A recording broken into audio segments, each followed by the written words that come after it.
And solidarity is to secure the continent's mineral-rich areas from plundering and conflict. Many such areas have become catacombs of misery and exploitation. The Democratic Republic of Congo has suffered this for decades, despite the strong UN presence there. What happened? If you see me in the streets, better holler at me. Seeking for a beat, throw them dollars at me. I don't like defeat, take that away from me. You tryna be like me, you couldn't handle my story. But we gon' let you know, we gon' let you know. We gon' let you know, we gon' let you know. Hey guys, thank you for tuning in and welcome back once again to another episode of Mr. J's Reaction. And if this is your first time coming through, they call me Jay. And I'm a motherlandian living out in the diaspora. And every day I do drop a vlog talking about issues affecting my continent, Africa. And rooftop, that's what I always do, every now and then, still grinding, 9 to 5. Now ladies and gentlemen, before we get started, I want to recognize the audiences that have been watching Mr. J for the past 30 days non-stop. The United States stopping, United Kingdom, Canada, Cameroon, Nigeria, South Africa. Yeah, you can hear the birds chirping. Rooftop, and got a whole lot of beautiful sight to watch, a whole lot of beautiful species of birds. But yeah, I want to say thank you for coming through, and it's always a pleasure to come through to you and have you check me out. So ladies and gentlemen, today on my way to work, I was reading out some information, some articles, and I decided that after reading out, I would definitely turn it into a vlog. And I just want to ask this question.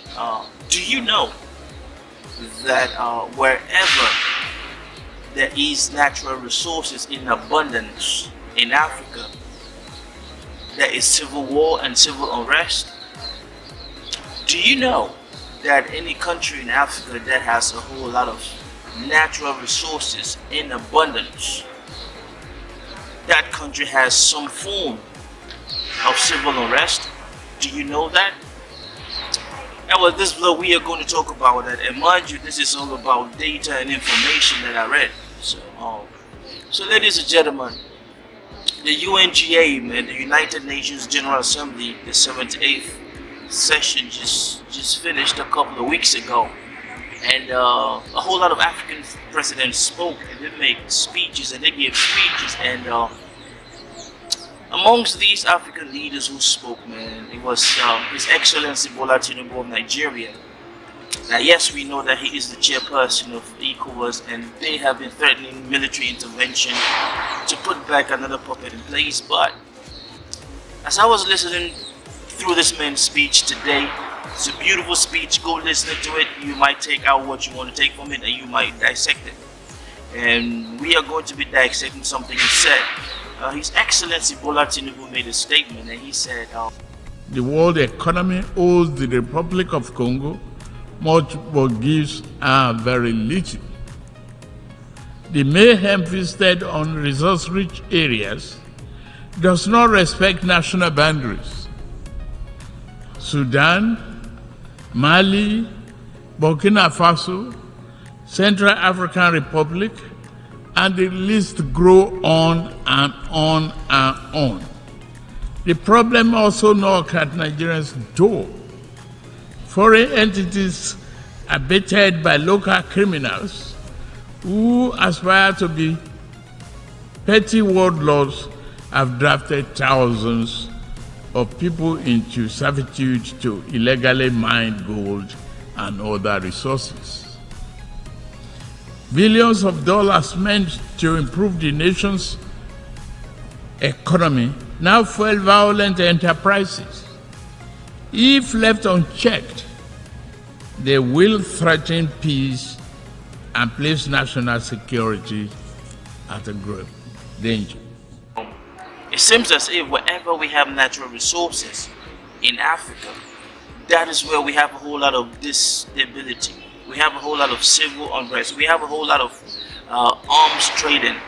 And let me use his own word. He said, where we have natural resources, I'm paraphrasing, right? Where we have natural resources in Africa, it's been guns for oil, guns for diamonds, guns for cobalt, guns for whatever natural resources that's coming out of that particular part in Africa. Now, ladies and gentlemen,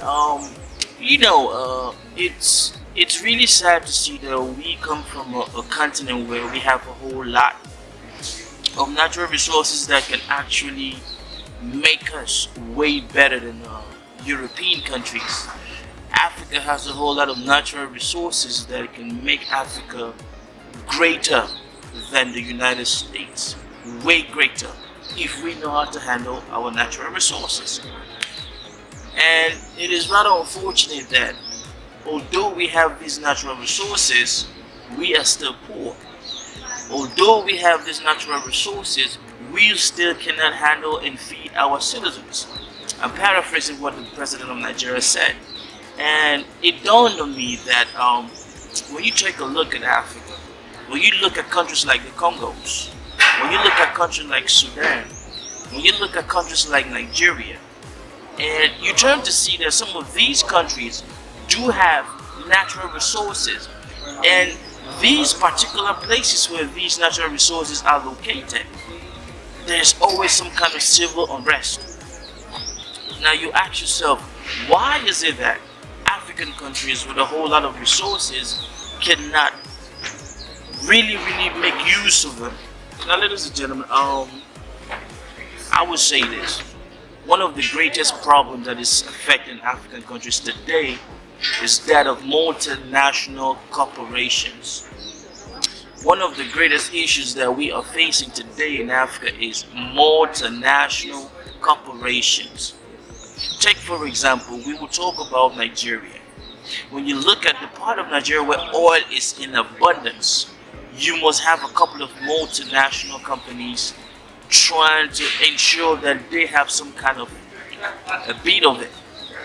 When you look at the Delta region of Nigeria, you will see that there is what we call the Delta region rebels. These folks are armed. Every day you see oil coming out of that part of Nigeria, and then you see these people brandishing crazy, weapons. Now, where are these weapons coming from? Now, let me speak as an African. Let me speak as a son of the soil. In Africa, we are born, we are raised, we are told that whenever you have a problem with your brother, you call your brother and you discuss. Now, I would like to move away from Nigeria, and I would like to talk about another African country that is blessed with enormous natural resources. But ever since I grew up as a kid, it's still there's still problem in that country. And I would like to talk about the Congos. Now, yes, it's the same Congos that we've heard about King Leopold of Belgium killing more than 10 million Congolese and making Congo his cash cow. Congo is one of those countries in Africa with enormous natural resources, and till date, Congo is still having issues. Now, as Africans, let me just say this. Us Africans, when we have problems with our brothers or with our neighbors, that problem can only go on for a certain period of time. After that, we turn to sort our problems ourselves. But if you ask yourself, for over 20 years, there's problem in Congo, and you still see people with guns. Congo does not manufacture guns, but their rebels do have guns. And you come to the conclusion that if Congo is not producing guns, somebody is supplying guns to these people to continue killing themselves, so that container load of resources should be going out of Congo. I want to talk about another country, Sudan. I was born, I grew up learning about problems and issues in Sudan. Till date, there are still problems in Sudan. Now, ladies and gentlemen, there is an article that said that the day that Sudan separated, there was the memorandum to separate North and South Sudan, Sudan and South Sudan. You had multinationals flying into that area with private jet load of money to pay, to bribe their way so that they can have licenses to drill oil. All of these things, I would like to end this vlog by saying that all of these things, is it that natural resources from Africa, is it a curse or a gift? I will throw the question back at you. Do you think that our natural resources open us up, or the discovery of natural resources in some of our African countries open us up to a whole lot of manipulations? And if so, what should we do?